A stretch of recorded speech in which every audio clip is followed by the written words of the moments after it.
হইয়া এই চাহিদা মিটাইলাম জগতে সাগর মানি তুমি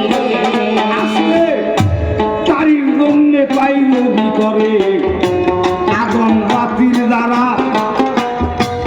নিজের বাড়ি ছাইরা দিয়া আইসা পরে তারা সাধনার বল আছে বইলা নদী উজান চলে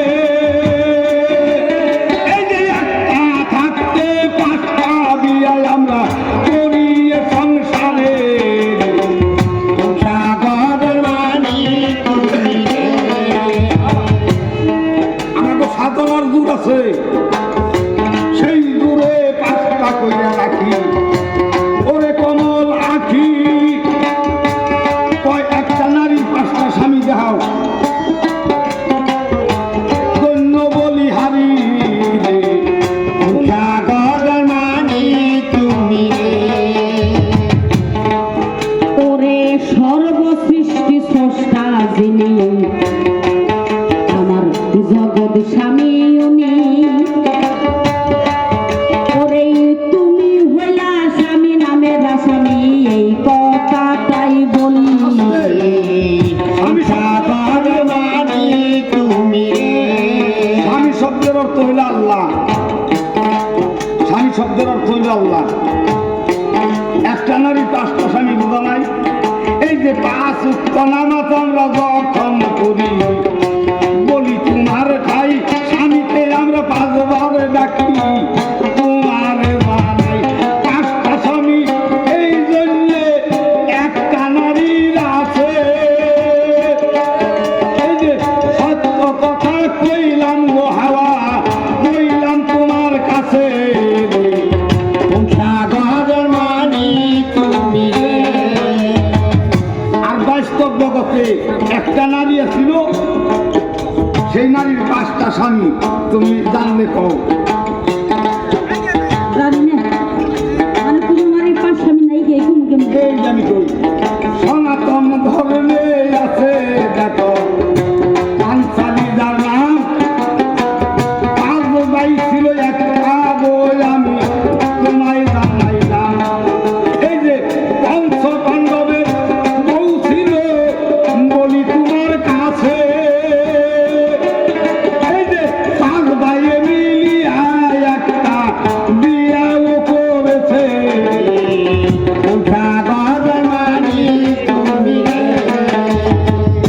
পাঁচটা স্বামী ছিল ঠিক আছে তাহলে পাঁচটা স্বামীর একজন করে সন্তান দিল পাঁচজন দেয় না গো কয়জন সন্তান জন্ম দিছে বলো নাই আমারে তাই তো বলবো প্রকৃত স্বামী ছিল এই না দুনিয়াতে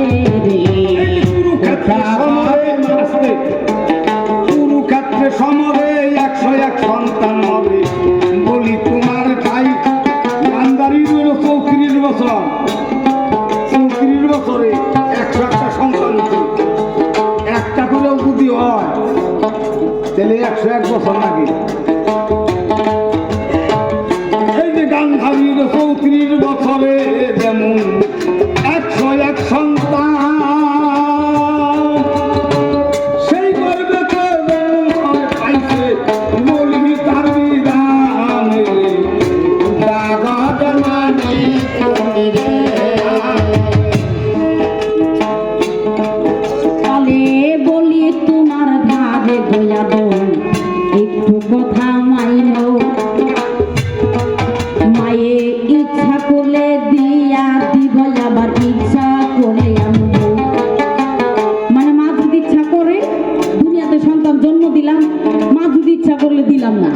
মানে তোমার মতো শত শত বাবা থাকলেও আর কাম হইব না আমার মা হইয়াছে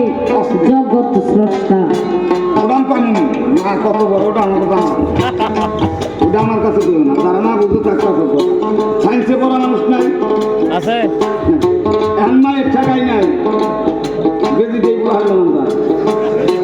আরে কি কর বলি তোমার কাছে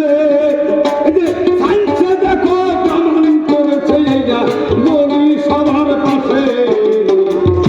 সাগর মানি তুমি